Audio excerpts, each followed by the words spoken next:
Welcome everybody to the first episode of the Tundra Nation second gen build series.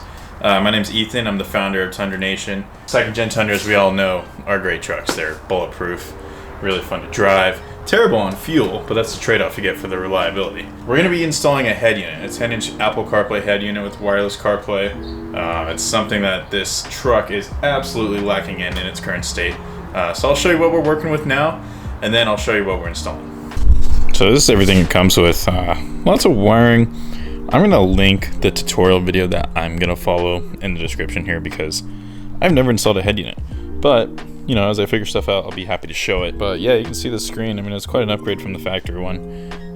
You know, the factory one being this pretty ancient, tiny little screen that's definitely not anywhere near high definition. So I'll show you a little bit of tearing apart the interior to at least get to this. It's mostly just yanking plastic panels. It's pretty simple. All right, yeah, as far as I know, we basically just have to take off everything here, and there. And after that, we'll be able to get access to the 4 bolts that hold this head unit in.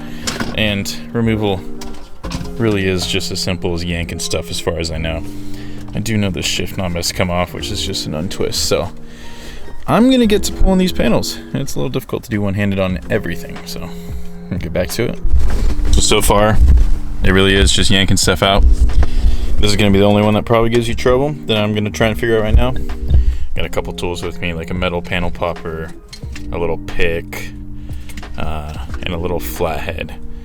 And I'm hoping that'll be enough. You basically just have to get this little middle section up, and then it'll look like a traditional push pin and you can just pull it out. All right, yeah, so far this is really easy. So the only thing I really had to do is after I took the shifter knob off, I had to put it into neutral.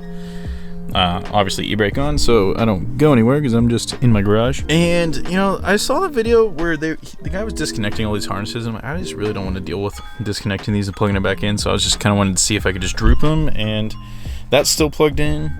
This whole AC system's still plugged in, so I'm gonna roll with it like that because I have access to those 2 bolts right there, and further in there's the other 2, one and same on this side. So I'm gonna pop those off. Obviously key out of the ignition now because we're gonna start messing with wiring on the head unit itself. If all goes to plan, yeah, just like that, this whole thing comes out. Very nice. So if you look up here, my truck has the factory DVD system. I don't think most of your guys' head units are going to be this big. We are not going to retain the factory DVD system with this. Not that it even matters whatsoever because I am 24 years old without any kids. So, yeah, we're going to be losing that, I would assume, because there's a lot of plugs here and this is way bigger than most of the head units I see in people's install videos and stuff. So I'm going through the install instructions here. This one is weird because you have all these wires that come off of this thing. I mean, it's like crazy, right? And only 2 of these actually hook up to my truck, and this thing is working with only 2. Now, there is one trade-off. I'm losing my factory backup camera at the moment because they said if it looks like this on the back of your stock radio, you gotta contact them and they'll send you one that actually works. So, mine looks very similar to that. I think it's just got a lot of extra stuff because it has the DVD player. But I mean, so far this is working, man. I went through the instructions literally just off of these 2 plugs, which didn't make a whole lot of sense to me initially, but obviously I'm not mounted in at the moment, but I got CarPlay too. If I go into CarLink, boom, Apple CarPlay. Or I can go back and just use, you know, whatever other app or features this thing has. So I'm gonna install this for now. I'm gonna accept that I don't have a backup camera for a week because honestly, this is actually really easy to get to. I was not expecting any of this to be so easy to rip apart.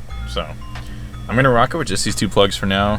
Yeah, I'll swap the backup camera harness when that comes in. It also does come with an aftermarket backup camera, which I might go with, only because, you know, it's 15 years newer and it's gonna be 1080p instead of like 360p. So that's an option too. I really just have no desire to run a backup camera right now. That adds another probably hour or 2 to the install, so yeah, we're just gonna put this back together as is. Alright, so this is it installed. I am very curious if this automatically pairs like as soon as my phone's hooked up. Recording this after the fact, yes, it does hook up automatically. You just have to go on the CarLink app right there, and in the top right there's a settings icon. You can switch that on. So it'll be paired before you even touch the app, which is nice. Yeah, there we go. I'm going to do some tuning with the sound and get my steering wheel controls to work. So you get the steering wheel controls to work through this app. Let's see, right here. And yeah, essentially you just program them, hold each button and program it. So yeah, I'm gonna do that. Alrighty guys, so we saw a screen turned out pretty good. I like it, I really can't complain for 150 bucks. Been using it for like a week or two, and it's nice. So anyway, now we're gonna take care of the next thing I'm not a big fan of that really ages this truck. Foggy headlights. I want to get something with LEDs, something brighter, I can see better, and looks more modern. So let me show you guys what we're gonna go with. So we ended up going with the VLAN Sequoia style headlights. We're gonna have an LED running light along here. This is gonna be our sequential turn signal. They're reflector LED housings. I, in the past, have had really nice experience with VLAN. It's been reliable, looks really nice for the price. I mean, you can't really beat it in my opinion. I'm not sponsored by these guys either, so anyway, I'm just going to show you guys some of the install, and we're going to run them and get some clips. So, I mean, this process of unbolting the headlights really easy. Looks like somebody's been in here before. I mean, not surprising. You'd go in there to like change bulbs or something, but there's supposed to be push pins there, and they're not, so these are loose. Luckily, I have push pins here I can throw in to tighten everything up. But we're going to be actually changing out to a different style of this because the Sequoia light is shaped a little differently. So we're going to have to paint that as well. I do have color match paint. But we're going to undo this bolt, and then back here, there should be one more somewhere back there. But yeah, anyway, there's one more bolt. I think it's in the corner back here behind this. So yeah, anyway, I just got to pull that out. You just pull it straight. It's nothing fancy. And then we're going to take out those 3 bolts.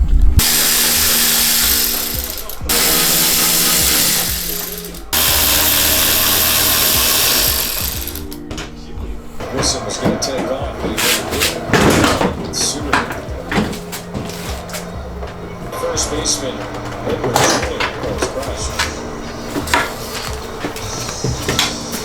So it looks like we're going to use pretty much all the same wires as factory, with the exception of this one, which is going to be for our daytime running light, and that's going to be a fuse tap. So once we get to that stage, I'll show you.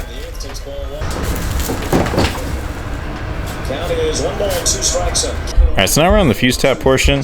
So we're popping off the fuse box cover, and we're just looking for ignition, which, let's see, 10 amp ignition right there.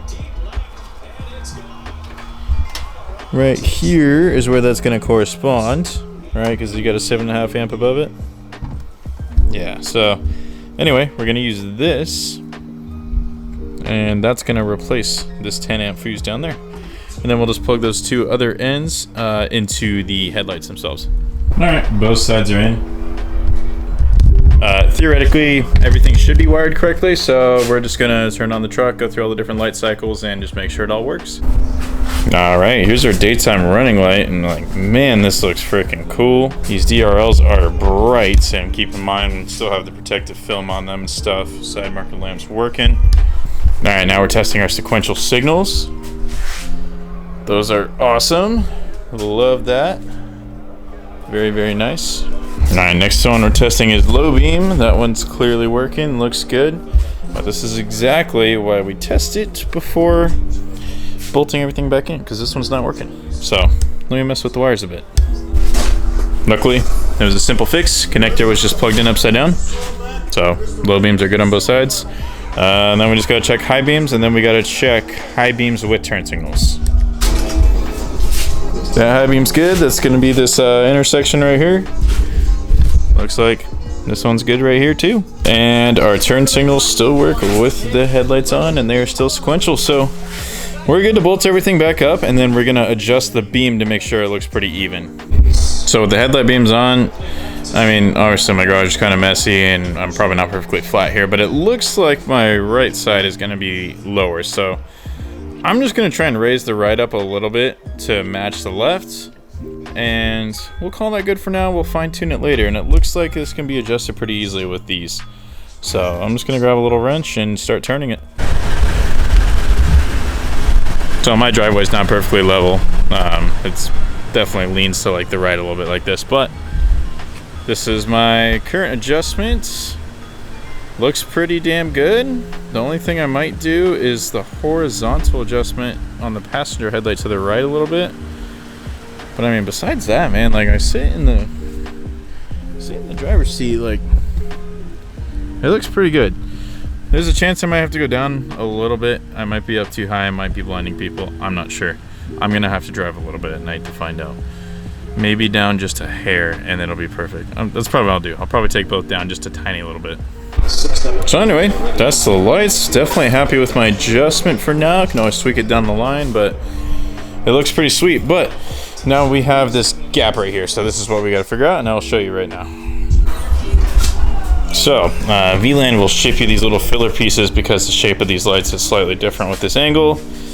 They will ship you the pieces. Well, I'm showing you the wrong side, I think. This is the right side, yeah, but it goes fills in that gap. The only thing is you got to paint it yourself, right? So I'm gonna start sanding these. I have magnetic gray spray paint, I have a base primer, and I have a clear coat, all from Duplico. It's supposed to work pretty well. So anyway, I'm gonna get to sanding and then get to painting.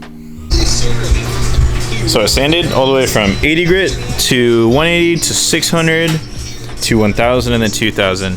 It's not perfect, but I'm sure it's more than enough for the paint to monitor this nicely. So I'm gonna hit it with probably 2 coats of primer, 2 to 3 coats of paint, probably 1 to 2 coats of clear coat. So I'll start on them now. This is what we're using, Duplicolor. They call it step 1 in the paint match process. We're going lighter on the first coat, nothing too crazy. Second coat, I'm probably gonna go a little thicker, try to make sure everything's all filled in. All right, so this is after 3 layers of primer. I don't know, it's not perfect, but I think it'll be good enough. The can starts splattering a little bit at the end, of course, as all cheap spray cans always do. So, I don't know. I mean, the color's a lot lighter, so it should make the magnetic gray metallic look more correct and not as dark with this light base coat. So, anyway, I'm gonna start spraying the magnetic gray down. So this is after 3 layers of magnetic gray metallic. I mean, it's not perfect if you look up close, to be honest, but you still do see the metallic flake and stuff, but you can just see where the can like sputters sometimes. So I'm not gonna be able to get it perfect. It is what it is, but the color itself, I would say, is pretty damn accurate. All right, guys, so it's the following day. Just kind of want to show you guys the install, how it turned out. So that's everything all in there. I'm probably gonna do a little repaint on these at some point. It matches very close, but it's slightly off, and if you look closely, you can kind of see my sanding marks in there, and it might be a little hard with the glare of the headlights, but yeah, truck's kind of dirty right now, but you kind of get the idea. We totally modernized the front end on this thing. It looks great compared to how it used to look. Show you the head unit and the inside too, because that was the other thing we did this video. The head unit turned out fantastic. I mean, we really modernized this thing. It looks so much better. So very stoked on how this turned out. It kind of makes everything look like a newer Tundra in here while not having this big screen that like sticks out and floats in your face and all that. Like, it's pretty much perfection to me. Anyways, guys, lots of content to come with this truck. I hope you guys are excited as I am. I'm very glad to have a Tundra back in my life, especially a 5.7 Tundra. They're just the best trucks to me, no questions asked. I got lots more stuff sitting in the garage for this thing. Yeah, I got some Morimoto stuff, some Bob designs right there. I got some nice floor mats, got a top stand. So, and then obviously, yeah, the big thing we'll do down the line is going to be the suspension, the wheels and tires. I already have a lot of that stuff, just waiting on wheels at the moment. So, yeah, stay tuned, guys. It's going to be an epic series. I can't wait to document it all for you guys, and hope you all follow along and enjoy. So, thanks for watching. We'll see you guys in the next episode.